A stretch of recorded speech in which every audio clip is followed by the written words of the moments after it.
Hello, hello, hello. Happy Thursday. And I'm just taking a quick moment to talk about how we move from a compliance driven culture to a culture of commitment management and why we would want to do that. So, this is honestly, I think, a blind spot for a lot of people, even very senior leaders in the private sector or in the government, are not realizing that they're spending so much time during the day telling people what to do, sharing their opinions, looking at the past, analyzing the past, arguing for why we don't have what we don't have or why something can't be done. A lot of these conversations are actually not very productive, but we don't realize it. It's very human to have these reactive conversations. Very human. That's how we're designed. We look at what happened and then we start to think and analyze and we lament it and we discuss it. And so we don't realize that our focus is actually on what we don't want. So moving from a compliance driven culture to a commitment management culture is making is based on making that big shift from talking about what already happened and we can't change to what do we actually want.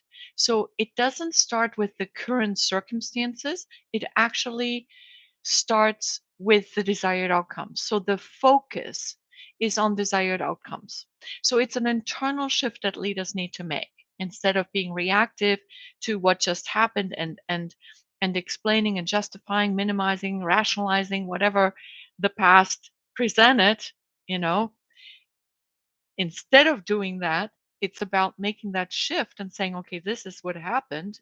It, where we are now is not meeting our expectations. So, what would we like to have happen? And putting our focus on the desired outcome. So, let's say you're an athlete, professional athlete, you go up to bat. You're not going to think about how you struck out yesterday. That wouldn't give you any leg up, right? It would not be a good idea to be thinking that because you're likely to recreate it. But if you're thinking about and visualizing what you want to have happen, much more likely to actually produce that. So this is the big shift that we expect of leaders to make, sort of one by one, really. Um, and here's why.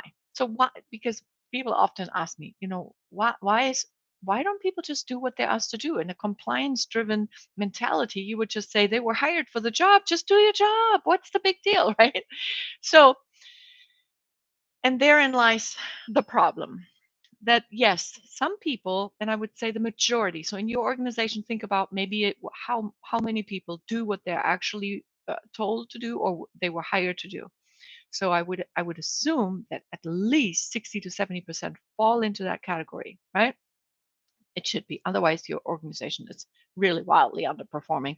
Um, so let's say you have 70% of the people who do that. So that leaves you with 30% who are not intrinsically motivated to to always do their best to follow through in a timely manner, to communicate with transparency where they're at, and maybe ask for some coaching so that they can improve. So the 30%, they have challenges to become the kind of high performing employee you want them to be, that where you can say, hey, I told them what they need to do and I can totally trust that it will be done.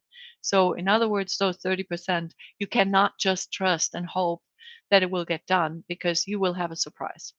And that can be very costly, obviously. So it's in it's for those 30%, and in some organizations the percentage is actually higher, unfortunately. But it's for those people that we want to introduce commitment management as a practice. And this is a competence that leaders can practice. And it's not just about reading a book and saying, oh, yeah, that makes sense. It's actually about embodying it, meaning through repetition. Come get to that place where that is your default. You manage commitments and not people.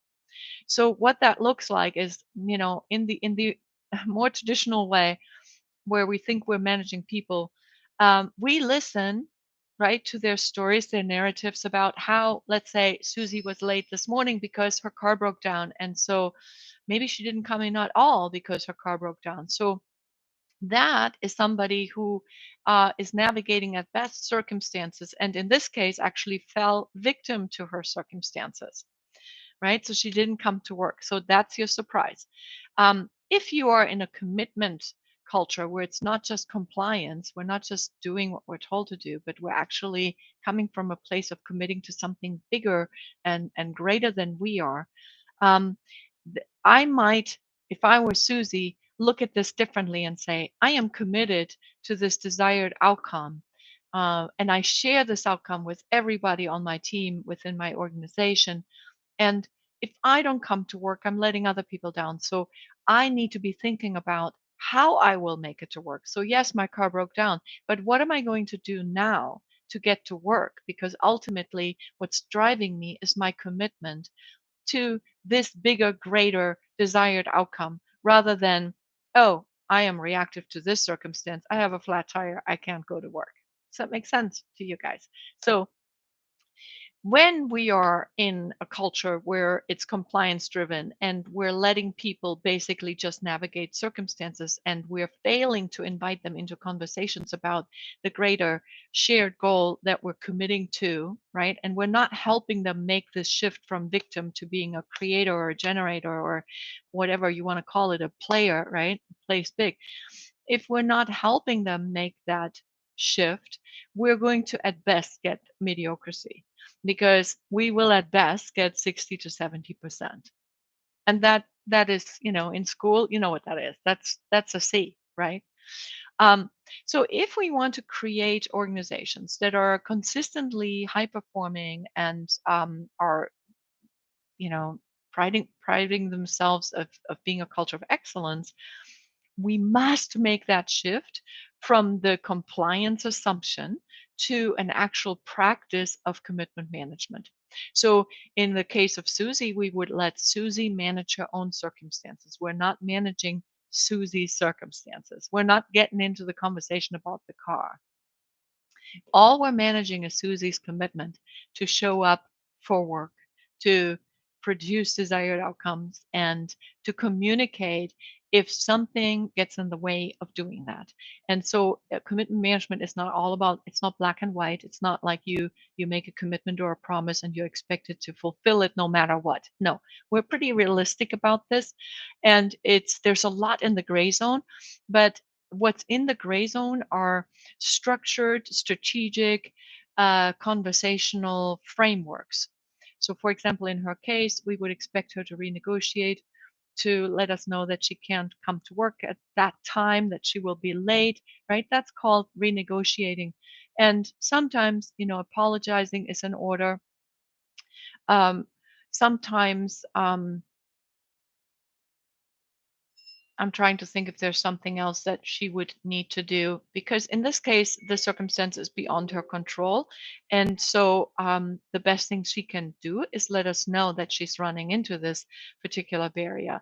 That should never be punished. So that's another thing that you will see, another symptom in commitment management organizations, is that we don't punish the early warnings. We don't expect people to control things that are outside of their control. All we're trying to train them, coach them in, is to take ownership, to make commitments, and then honor those commitments by either following through or renegotiating before the deadline or apologizing after if the deadline was missed, and then give a new commitment that can be managed.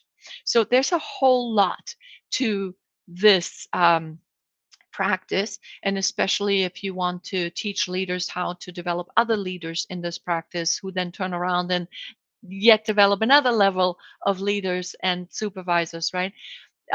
You can appreciate that in order to do that effectively, the cascading in an organization, you need a system. You need almost like a technology in the interpersonal, intrapersonal domain. Over the last 22 years, I've developed a lot of that. So there is literally a book already published, 15 years ago, called Who Will Do What by When. That might be a first step to, if you're interested in this topic, to read up on. It's a love story. It's a fictional story in Washington D.C. Um, my husband and I wrote it.